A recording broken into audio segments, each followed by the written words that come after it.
How did Arabia Felix, once a beacon of prosperity and hope, become the epicenter of the world's worst humanitarian crisis? What forces transformed this land, once celebrated for its abundance and ingenuity, into a place marked by suffering and struggle? This is the tragedy and complexity of modern Yemen, a nation where hope and hardship are woven tightly together, and where every day is a testament to both endurance and loss. For centuries, Yemen thrived as a vibrant hub of trade and innovation. Its people were renowned as architects, merchants, and storytellers, shaping a culture that influenced the wider world. The land's strategic location made it a crossroads of civilizations, ideas, and commerce. Today, famine, conflict, and displacement dominate the headlines, a stark contrast that demands our attention and empathy. The suffering is real, but so too is the spirit of those who endure. To understand Yemen's present, we must look beyond the chaos of war and explore its deep layered history, one that stretches back millennia and is filled with stories of both triumph and tragedy. Yemen's story is not just one of decline but of resilience and identity, shaped by ancient rivalries, external forces, and the enduring will of its people to preserve their heritage. The struggles we see now echo generations of internal divisions and colonial legacies, each leaving its mark on the land and its people. The world often reduces Yemen to headlines about rebels and power struggles, missing the heart of the matter, its people, their daily lives, and their dreams for a better future. Yemenis have long navigated tribal loyalties, regional identities, and religious diversity, surviving against immense odds and adapting to ever-changing realities.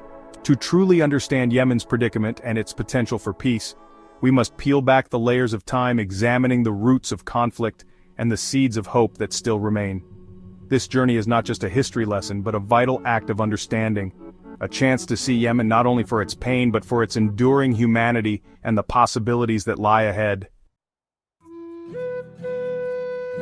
Long before Rome or Greece, Yemen was home to powerful kingdoms like Saba, ruled by the legendary Queen of Sheba. These civilizations built their fortunes on frankincense and myrrh, resins as valuable as gold, traded across the ancient world.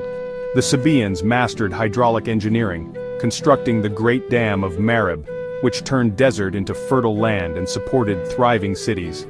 Their trade routes connected the Indian Ocean to the Mediterranean, making Yemen a crossroads of civilizations. The Sabaeans developed their own script, built grand temples, and fostered a vibrant culture.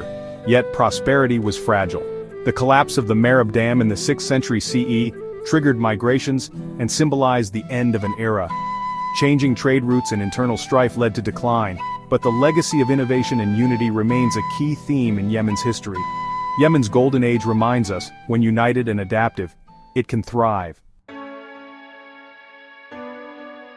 The arrival of Islam in the 7th century transformed Yemen, integrating it into a new religious and political world. While many tribes converted peacefully, Yemen's mountainous terrain allowed distinct Islamic traditions to flourish, especially the Zaidi school of Shia Islam in the north. For centuries, Zaidi imams ruled the highlands while the lowlands followed Sunni Islam, creating a mosaic of faiths and identities. Yemen's strategic location made it a prize for empires. Fatimids, Ayyubids, and Rassilids all vied for control. The Rassilid dynasty brought a golden age of science and culture, but foreign ambitions never faded. Ports like Mocha became world-famous for coffee, increasing Yemen's global importance and vulnerability. This era set the stage for future imperial ambitions and internal divisions. The Ottomans arrived in the 16th century, seeking control of Yemen's lucrative trade routes and hoping to secure their influence over the Arabian Peninsula. However, their ambitions were met with fierce resistance from the Zaidi imams in the north, who rallied local tribes and communities against foreign rule. Ottoman authority rarely extended beyond their fortified garrisons, and repeated uprisings by the northern Yemenis cemented a strong sense of autonomy and self-reliance in the region. The Ottomans struggled to maintain lasting control, facing constant challenges from the rugged terrain and determined local leaders. In the 19th century, the Ottomans returned with renewed force, but rebellion and unrest persisted, further deepening the North's distinct identity and its tradition of resistance to outside powers. Meanwhile, the British captured the port city of Aden in 1839, establishing a strategic foothold in the south. Aden quickly became a vital hub for British interests, linking the Red Sea to the wider empire.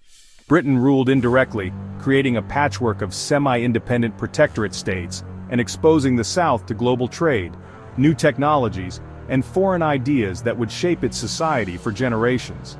The North remained conservative, isolated, and deeply traditional, while the South became increasingly cosmopolitan, outward-looking and politically dynamic, influenced by its exposure to the outside world. The British drew artificial borders, formalizing the division between North and South, often with little regard for local realities or the wishes of the Yemeni people. This colonial split laid the groundwork for two separate Yemens, each developing its own path, identity, and set of grievances that would echo through the decades. The seeds of future conflict were sown by foreign powers, dividing a people with shared roots, shared history, and a common land into rival entities. Yemen's modern divisions, and many of its ongoing struggles, can be traced directly back to these imperial ambitions and the borders they imposed.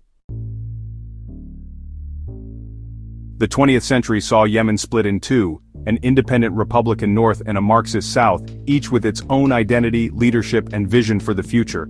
This division would shape the destiny of millions for decades to come. The North's centuries-old Zaidi Imamate collapsed in 1962, replaced by a fragile republic after a brutal civil war. This conflict drew in regional powers like Egypt and Saudi Arabia, turning Yemen into a battleground for influence and leaving scars that lingered for generations. Meanwhile, in the South, years of anti-colonial struggle against British rule culminated in independence in 1967. South Yemen emerged as the only Marxist state in the Arab world, aligning itself with the Soviet bloc and embracing radical social change. For decades, the two Yemens existed side by side, divided not just by ideology, but by a heavily fortified border. Each state became a pawn in the global Cold War, with foreign powers vying for influence and local populations caught in the middle. Yet the dream of unity persisted, rooted in a shared language, culture, and centuries of intertwined history. Many Yemenis longed for a future where the artificial divide would be healed. In 1990, the two states finally merged, raising hopes for a new era. But unification proved fraught with challenges. Southerners soon felt politically and economically marginalized, and old suspicions quickly resurfaced, threatening the fragile peace. Just 4 years later, a devastating civil war erupted, cementing northern dominance and leaving deep resentment in the South. The wounds of this conflict would never fully heal. The promise of equal partnership was replaced by forced unity and a legacy of unresolved grievances. Many in the South felt their voices were silenced, fueling ongoing unrest. Yemen's troubled union set the stage for future instability, as mistrust and division simmered beneath the surface, waiting to erupt. Today, the legacy of division and mistrust continues to shape Yemen's fate, casting a long shadow over hopes for lasting peace and unity. In the 21st century, Yemen's fragile unity unraveled. President Saleh's long rule was marked by corruption and growing unrest, especially among the marginalized Houthis in the north. The Arab Spring of 2011 sparked mass protests, forcing Saleh to step down and ushering in a shaky transition. The Houthis, feeling excluded, expanded their influence and in 2014 seized the capital Sana'a with help from Saleh's loyalists. President Hadi fled and the state collapsed. Saudi Arabia, fearing Iranian influence, launched a military intervention in 2015, turning Yemen into a regional proxy war. The conflict became a grinding stalemate, devastating infrastructure and deepening divisions. What began as a local struggle became a humanitarian catastrophe. Yemen's crisis is now fueled by both internal rivalries and external powers.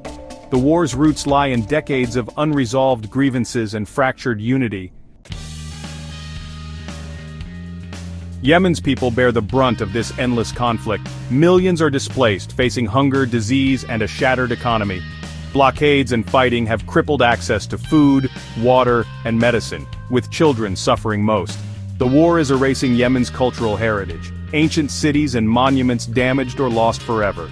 Yet amid devastation, Yemenis show remarkable resilience.